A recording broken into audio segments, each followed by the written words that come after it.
जय श्री राधे कृष्ण। प्यारे दोस्तों, अगर आप नए हो तो हमारे चैनल को सब्सक्राइब जरूर करें। क्या आप जानते हैं कि हमारा जीवन का यही सत्य है या असत्य? क्या हमारा भाग्य पहले से लिखा होता है? हमारे भाग्य में जो भी कुछ घटता है वो पहले से तय है। दोस्तों, गरुड़ पुराण में बताया गया है कि मनुष्य के भाग्य में जो भी कुछ जन्म से मृत्यु तक जो भी घटना घटता है वो पहले से तय होता है। दोस्तों, मृत्यु और जन्म ही एक ऐसा सत्य है जिसे कोई टाल नहीं सकता है। पर दोस्तों, हम ये नहीं जान पाते हैं कि हमारा भाग्य हमारे से जन्म से पहले ही लिखा होता है या जन्म के बाद। लेकिन गरुड़ पुराण में जन्म मरण कर्म के बारे में विस्तृत रूप से जानकारी दिया गया है।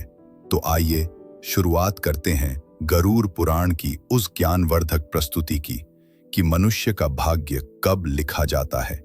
क्या मनुष्य भाग्य उसके जन्म से पहले लिखा जाता है या जन्म के बाद? नमस्कार दोस्तों, स्वागत है हमारे इस चैनल गीता गुरु ज्ञान पर। मित्रों, गरुड़ पुराण की इस ज्ञानवर्धक प्रस्तुति में आप खो जाएं उससे पहले हम आपको बता दें कि इस वीडियो को आधा अधूरा देखना की गलती बिल्कुल भी नहीं करें, क्योंकि ये गरुड़ पुराण की ज्ञानवर्धक प्रस्तुति है जो आपके जीवन से जुड़ी हुई है। गरुड़ पुराण की इस रहस्यमय ज्ञान को जानने के बाद आपके जीवन से जुड़ समस्त लोभ, क्रोध, मोह, दुखों का अंत होगा। मित्रों, भगवान श्री कृष्ण कहते हैं, कभी भी किस व्यक्ति को गरुड़ पुराण की बातों को आधा अधूरा नहीं सुनना चाहिए, क्योंकि आधा अधूरा ज्ञान हमेशा वेश के समान होता है। इसीलिए मित्रों, आपसे यही आग्रह है, आप इस वीडियो को बिना स्किप किए अंत तक जरूर देखिए। साथ ही इस वीडियो को एक लाइक करके चैनल को अवश्य सब्सक्राइब कर लीजिए। और हाँ दोस्तों, कमेंट बॉक्स में जय श्री कृष्णा लिखकर ईश्वर को आप अपना आभार व्यक्त जरूर कर दीजिए।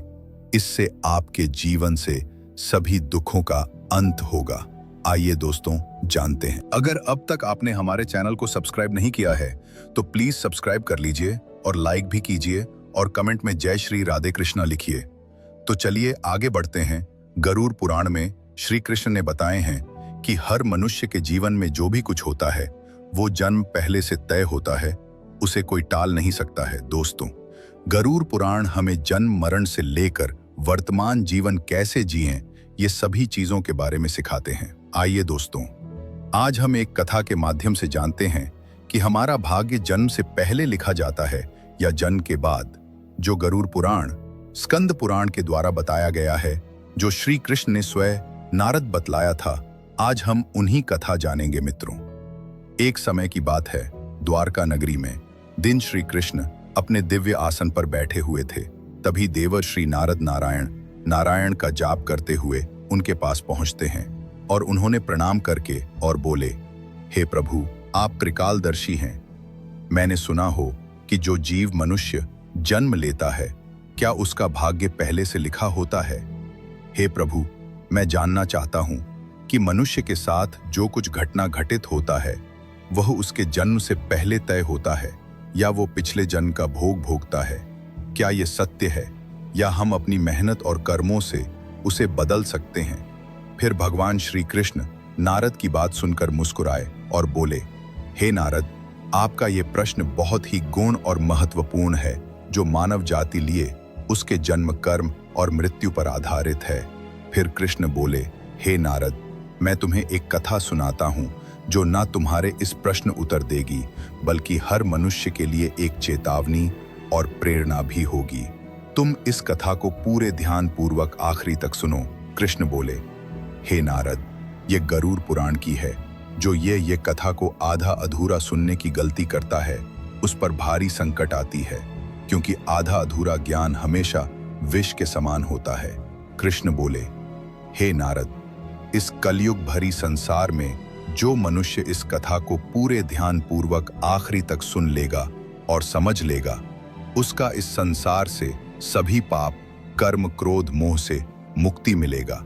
फिर नारद बोले, हे प्रभु, मैं उस कथा को पूरे ध्यान पूर्वक आखिरी तक सुनूंगा। आप उस कथा को निश्चित हो सुनाएं। फिर श्री कृष्ण ने नारद को वो कथा सुनाते हैं। श्री कृष्ण बोले। श्री कृष्ण मुस्कुराए और कहा, हे राजा, तुम सही कहते हो कि तुम्हारा पुत्र विकलांग जन्मा है।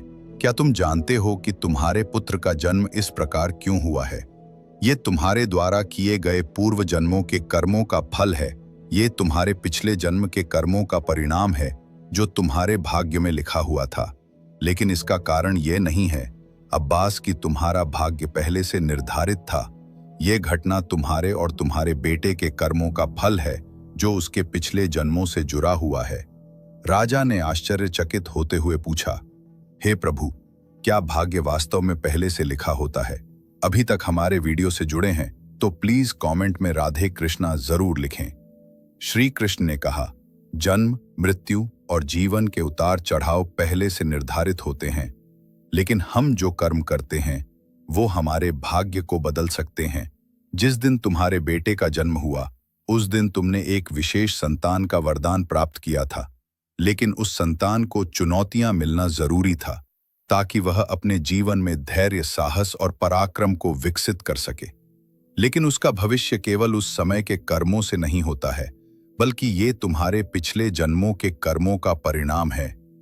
श्री कृष्ण ने राजा रत्नधर से कहा, हे राजन, भाग्य और कर्म में बहुत गहरा संबंध है।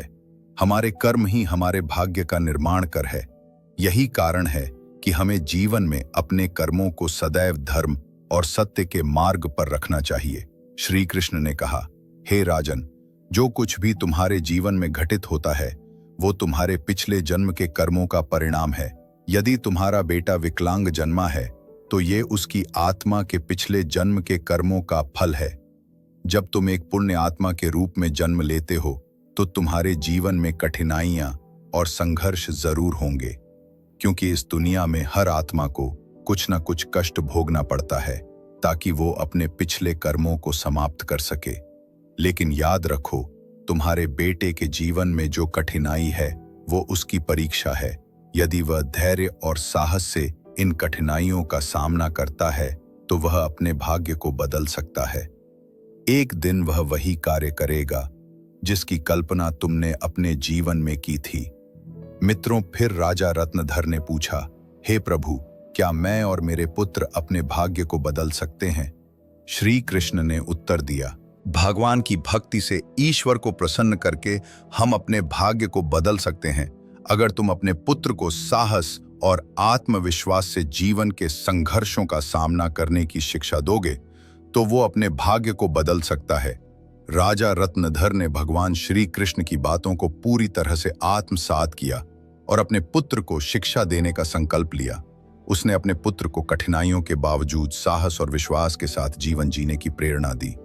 समय के साथ उस विकलांग पुत्र ने अपनी आत्मविश्वास और कठिनाई से लड़ते हुए समाज में महत्वपूर्ण स्थान प्राप्त किया। उसकी संघर्षशीलता और साहस ने राज्य में उसका सम्मान बढ़ाया।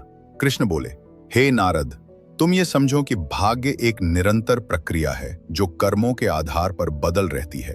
जो लोग जीवन में अपने कर्मों को सुधारते हैं और भगवान की शरण में जाते हैं, उनका भाग्य भी बदलता है। ये केवल कर्म ही नहीं है, बल्कि ये जीवन के संघर्षों और कर्मों का परिणाम है। मित्रों, फिर श्री कृष्ण ने नारद से कहा, ये कथा हमें यह सिखाती है कि जीवन में जो कुछ भी घटित होता है वो हमारे पिछले कर्मों का फल है। भाग्य और कर्म का कोई निश्चित प्रारूप नहीं है। हमारा कर्म हमारा भाग्य को बदल सकता है। मित्रों, गरुड़ पुराण हमें सिखाते हैं, यदि हम अच्छे कर्म करते हैं और सत्य की राह पर चलते हैं और ईश्वर के ध्यान करते हैं तो हम अपने जीवन की दिशा बदल सकते हैं। फिर श्री कृष्ण ने नारद से कहा, हे नारद, ये संसार कर्मों का दर्पण है। जो जैसा कर्म करेगा वो वैसा फल भोगे। मनुष्य को यह ध्यान रखना चाहिए कि माता पिता की सेवा, दूसरे की सहायता और ईश्वर का ध्यान ही सबसे बड़ा धर्म है। जो मनुष्य अपने पिछले जन्मा में किसी के साथ पाप किया है, किसी को कष्ट दिया है, उसे ना केवल नरक में भयानक यातना मिलती है, बल्कि वो जन्म जन्मांतर तक उस भोग भगती है। लेकिन जो अपना कर्म सुधार है, वो इस चक्र से मुक्त हो सकता है, क्योंकि यह संसार एक अवसर है। धर्म, सेवा, सत्य ही मनुष्य का जीवन है। मनुष्य के यह समझना चाहिए कि मृत्यु के बाद के उसके अच्छे कर्म ही साथ जाते हैं। मित्रों, यह कथा हमें यह सिखाती है कि हमारे भाग्य पिछले कर्मों का फल है। हर पाप का दंड, हर पुण्य का फल निश्चित होता है। हे मनुष्य, तुम अपने कर्मों पर ध्यान दो। स्वार्थ, पाप और अहंकार भगवान की भक्ति से ईश्वर को प्रसन्न करके हम अपने भाग्य को बदल सकते हैं। अगर तुम अपने पुत्र को साहस और आत्मविश्वास से जीवन के संघर्षों का सामना करने की शिक्षा दोगे तो वह अपने भाग्य को बदल सकता है। राजा रत्नधर ने भगवान श्री कृष्ण की बातों को पूरी तरह से आत्मसात किया और अपने पुत्र को शिक्षा देने का संकल्प लिया। उसने अपने पुत्र को कठिनाइयों के बावजूद साहस और विश्वास के साथ जीवन जीने की प्रेरणा दी। समय के साथ उस विकलांग पुत्र ने अपनी आत्मविश्वास और कठिनाई से लड़ते हुए समाज में महत्वपूर्ण स्थान प्राप्त किया। उसकी संघर्षशीलता और साहस ने राज्य में उसका सम्मान बढ़ाया। कृष्ण बोले, हे नारद, तुम ये समझो कि भाग्य एक निरंतर प्रक्रिया है जो कर्मों के आधार पर बदल रहती है। जो लोग जीवन में अपने कर्मों को सुधारते हैं और भगवान की शरण में जाते हैं, उनका भाग्य भी बदलता है। ये केवल कर्म ही नहीं है, बल्कि यह जीवन के संघर्षों और कर्मों का परिणाम है। मित्रों, फिर श्री कृष्ण ने नारद से कहा, यह कथा हमें यह सिखाती है कि जीवन में जो कुछ भी घटित होता है वो हमारे पिछले कर्मों का फल है। भाग्य और कर्म का कोई निश्चित प्रारूप नहीं है। हमारा कर्म हमारा भाग्य को बदल सकता है। मित्रों, गरुड़ पुराण हमें सिखाते हैं, यदि हम अच्छे कर्म करते हैं और सत्य की राह पर चलते हैं और ईश्वर के ध्यान करते हैं तो हम अपने जीवन की दिशा बदल सकते हैं। फिर श्री कृष्ण ने नारद से कहा, हे नारद, ये संसार कर्मों का दर्पण है। जो जैसा कर्म करेगा वो वैसा फल भोगे। मनुष्य को यह ध्यान रखना चाहिए कि माता पिता की सेवा, दूसरे की सहायता और ईश्वर का ध्यान ही सबसे बड़ा धर्म है। जो मनुष्य अपने पिछले जन्म में किसी के साथ पाप किया है, किसी को कष्ट दिया है, उसे न केवल नरक में भयानक यातना मिलती है, बल्कि वो जन्म जन्मांतर तक उस भोग भक्ति है। लेकिन जो अपना कर्म सुधार है वो इस चक्र से मुक्त हो सकता है, क्योंकि यह संसार एक अवसर है। धर्म, सेवा, सत्य ही मनुष्य का जीवन है। मनुष्य के ये समझना चाहिए कि मृत्यु के बाद के उसके अच्छे कर्म ही साथ जाते हैं। मित्रों, यह कथा हमें यह सिखाती है कि हमारे भाग्य पिछले कर्मों का फल है। हर पाप का दंड, हर पुण्य का फल निश्चित होता है। हे मनुष्य, तुम अपने कर्मों पर ध्यान दो। स्वार्थ, पाप और अहंकार को त्यागो। धर्म, सत्य और मित्रों, श्री कृष्णा ने इस प्रकार नारद को गरुड़ पुराण के रहस्य को बताया। मित्र, भाग्य निश्चित रूप से जन्म से पहले लिखा जाता है, लेकिन हम अपने जीवन के संघर्ष, सत्य, धर्म और ईश्वर की भक्ति से हम अपने भाग्य को बदल सकते हैं। मित्रों, गरुड़ पुराण में भाग्य का लेखा जोखा और कर्मों के बारे में उल्लेख मिलता है। पर दोस्तों, मनुष्य अपने कर्मों, संघर्ष और ईश्वर की भक्ति से हम अपने जीवन को बदल सकते हैं। मित्रों, गरुड़ पुराण हमें सिखाते हैं कि जीवन एक बोया हुआ खेत की तरह है। मनुष्य खेत में जो बीज बोते हैं वही फल मिलता प्राप्त होता है। उसी प्रकार मनुष्य अपने जीवन में जो कर्म करते हैं उसका अगले जन्म में उसी रूप से फल भोगता है। इसलिए दोस्तों, गरुड़ पुराण में श्री कृष्ण कहते हैं कि जब मनुष्य का जन्म होता है तो उसके पिछले कर्मों के आधार पर उसका भाग्य उसके जन्म से पहले लिखा जाता है, और उस मनुष्य के साथ वही होता है जो उसके जन्म से पहले उसके भाग्य में लिखा हुआ है, जिसे कोई टाल नहीं सकता है। परंतु सत्य, धर्म और सेवा से ईश्वर को प्रसन्न कर हम अपने भाग्य को बदल सकते हैं।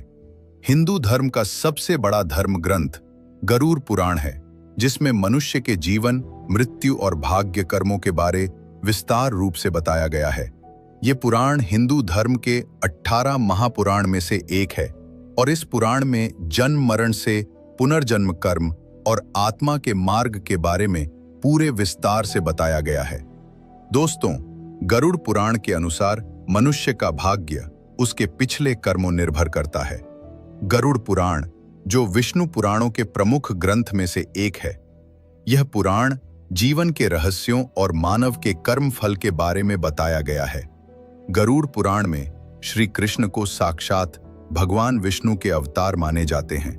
दोस्तों, गरुड़ पुराण श्री कृष्ण कहते हैं, मनुष्य अपने जीवन में अच्छे कर्म और सत्य मार्ग पर चलकर ईश्वर को प्रसन्न कर हम अपने भाग्य में होने वाले घटना से बच सकते हैं और आने वाले भाग्य को हम बदल सकते हैं। गरुड़ पुराण में श्री कृष्णा ने मनुष्य को जीवन जिन्हें के लिए 3 मुख्य उपदेश दिए हैं, जिन पर चलकर हम अपने भाग्य के कर्मों को बदल सकते हैं। दोस्तों, आप इस वीडियो को अंत तक जरूर देखिए, क्योंकि ये सारी जानकारी गरुड़ पुराण के द्वारा बताया गया है।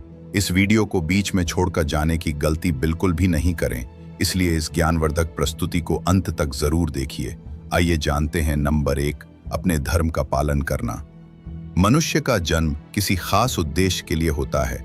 जो मनुष्य अपने पिछले जन्म पाप किया है, वो इस जन्म में भी उस पाप का भोग भोगता है, क्योंकि मनुष्य के जन्म से पहले उसका जन्म से मरण तक का भाग्य पहले तय होता है।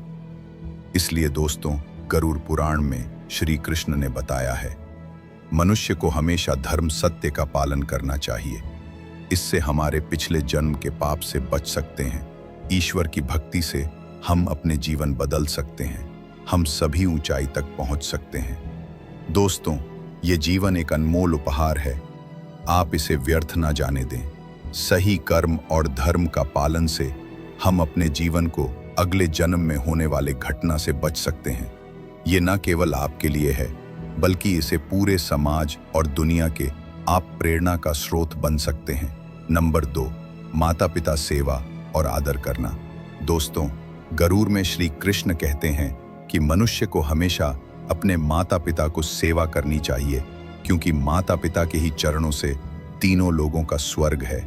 जो लोग माता पिता को नहीं मानते, नहीं उसका आदर करता है, उसे न केवल नरक में भयानक यातना भोग है, बल्कि उसके अगले जन्म में भी भारी संकट भोगना पड़ता है, और उस मनुष्य अपने पाप का परिणाम जन्म जन्मांतर तक उस कर्म का भोग को भोगता रहता है।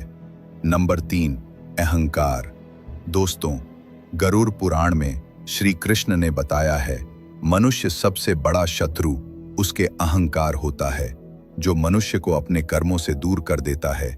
जिस मनुष्य के मन में अहंकार प्रवेश कर लेता, वह मनुष्य अपने जीवन को उस ओर के चला जाता है जहां उसे संकट के सिवा कुछ और नहीं मिल पाता है। उस व्यक्ति को न केवल नरक में भयानक यातना भोग है, बल्कि वह व्यक्ति अपने आने वाले भाग्य को भी नरक की ओर ले जाता है। इसलिए मनुष्य को हमेशा सत्य, धर्म और प्रेम की भावना रखना चाहिए। इससे वर्तमान जीवन और आने वाले भाग्य हमेशा खुशहाल रहें। यह ग्रंथ हमें यह समझने की प्रेरणा देता है, अपने जीवन से धर्म, सत्य, परोपकार का पालन करना ही सबसे बड़ा कर्तव्य है। आत्मा की मुक्ति और अगले जन्म उच्च योनि प्राप्त करने के लिए मनुष्य को अपने कर्मों को ध्यान रखना चाहिए। मित्रों, गरुड़ पुराण हिंदू धर्म के महान ग्रंथों में से एक। यही हमारे जीवन को सही दिशा में चलने का ज्ञान देता है, जो हमें यह सिखाता है कि मनुष्य का भाग्य उसके कर्मों और ईश्वर की इच्छा का परिणाम होता है। ये ग्रंथ न केवल जीवन और मृत्यु के रहस्यों के बारे में बतलाता है, बल्कि ये भी समझाता है कि मनुष्य अपने जीवन को किस प्रकार सही दिशा में ले जा सकता है। गरुड़ पुराण में मनुष्य के जन्म मरण से लेकर वर्तमान जीवन कैसे जय, इन सभी चीजों के बारे में विस्तार से वर्णन किया गया है। मनुष्य के जीवन से लेकर के मृत्यु तक की सार जानकारी इस धर्म ग्रंथ गरुड़ पुराण में बताया गया है। मनुष्य जीवन में जो कुछ घटित होता है, वो हमारे पिछले जन्म का फल है। दोस्तों, गरुड़ पुराण हमें